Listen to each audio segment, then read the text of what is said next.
नमस्कार, मैं हूं अर्चना। आप देख रहे हैं प्राइम टीवी। वक्त हो गया है प्राइम उत्तर प्रदेश का। राष्ट्रपति द्रौपदी मुर्मू आज संविधान दिवस के अवसर पर संसद के दोनों सदनों के सदस्यों को संबोधित करेंगे। इस दौरान एक सिक्का और डाक टिकट भी जारी किया जाएगा। पुस्तकों का विमोचन होगा। इसके साथ संविधान के संस्कृत और मैथिली संस्करण का संविधान सदन के केंद्रीय कक्ष में विमोचन किया जाएगा। गौरतलब है कि 26 नवंबर को संविधान अपनाने की 75वीं वर्षगांठ आयोजित की जा रही है। संविधान दिवस का ये कार्यक्रम संविधान सदन के सेंट्रल हॉल में होगा। लोकसभा सचिवालय का कहना है कि भारत के संविधान को अंगीकार किए जाने का ये 75वां वर्ष है।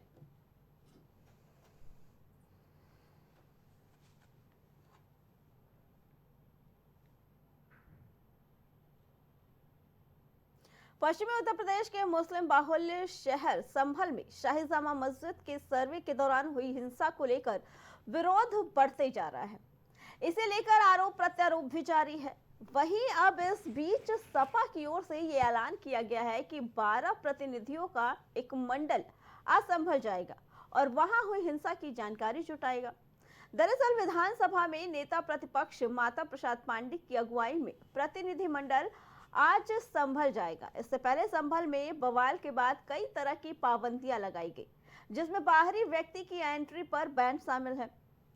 गौरतलब है कि संभल हिंसा को लेकर इन दिनों सियासत गरमाई हुई है। विपक्ष लगातार इसे लेकर सरकार पर ठीकरा फोड़ रहा है। अखिलेश यादव ने इस हिंसा का जिम्मेदार सीधे तौर पर सरकार को ठहराया है।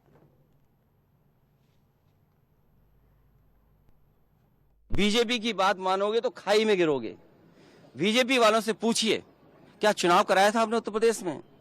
कोई ऐसा मुसलमान भाई नहीं था जिसको इन्होंने रोका ना हो। लाठी से, बंदूकों से गाली गलौज की इन्होंने। हम लोग लगातार कहते रहे और फिर बीजेपी के पास जवाब किया। जब चुनाव आयोग को शिकायत की गई तो चुनाव आयोग ने खाना पूर्ति कर करके कुछ अधिकारियों के खिलाफ कार्रवाई की। क्या ये बता सकते हैं क्यों कार्रवाई हुई थी उनके ऊपर? क्या वोट रोकने का अधिकार था? क्योंकि वोट लूटने पे चर्चा न हो। ये लोग लूटने वाले लोग हैं।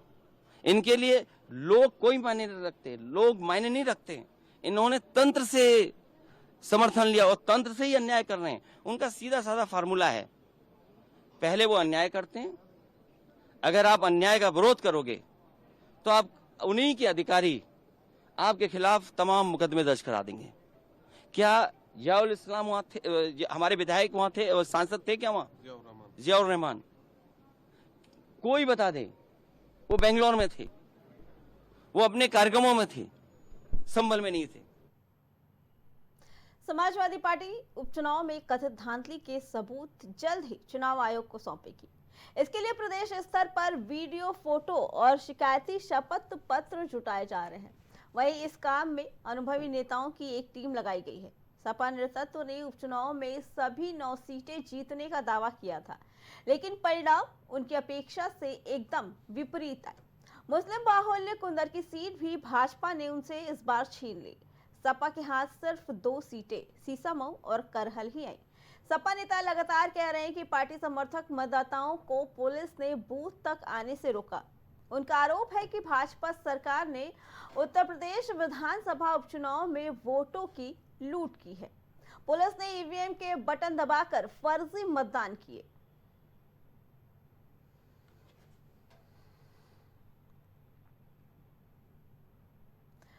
लखनऊ में आज संभल की घटना को लेकर लखनऊ में उल्मा से नाराजगी जताई।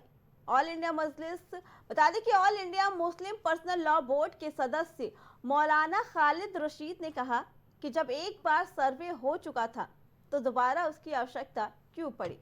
वहीं मौलाना खालिद रशीद फिरंगी महीने ने कहा कि संभल की घटना बेहद अफसोसजनक है। इस हिंसा में जिन लोगों की मौत हुई उनके प्रति हम अपनी संवेदना व्यक्त करते हैं। साथ ही सभी लोगों से ये अपील है कि शांति व्यवस्था को कायम रखें।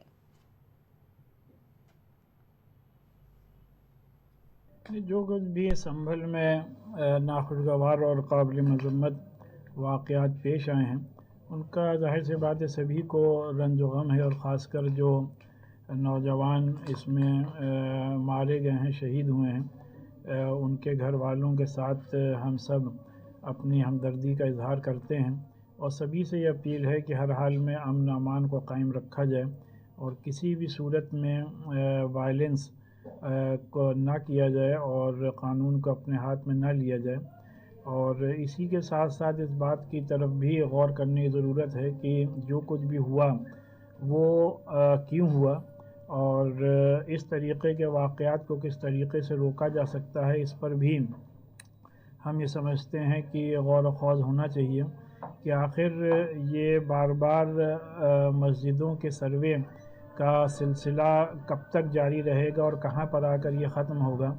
और सब लोग जानते हैं कि ऑलरेडी मुल्क में पहले से पार्लियामेंट ने प्लेसेस ऑफ वर्शिप एक्ट का कानून बनाया हुआ है, जिसके की तहत 15 अगस्त 1947 को जितनी भी इबादत गाहें हैं अदर देन बाबरी मस्जिद, जो भी उनका स्टेटस था वो स्टेटस बरकरार रखा जाएगा। उसके बावजूद भी आए दिन बार बार नई नई मस्जिदों के सिलसिले में सर्वे का ऑर्डर आ रहा है। इसको लेकर के मुसलमानों के अंदर काफ़ी बेचैनी है, लिहाजा हम समझते हैं कि अब ये सिलसिला रुक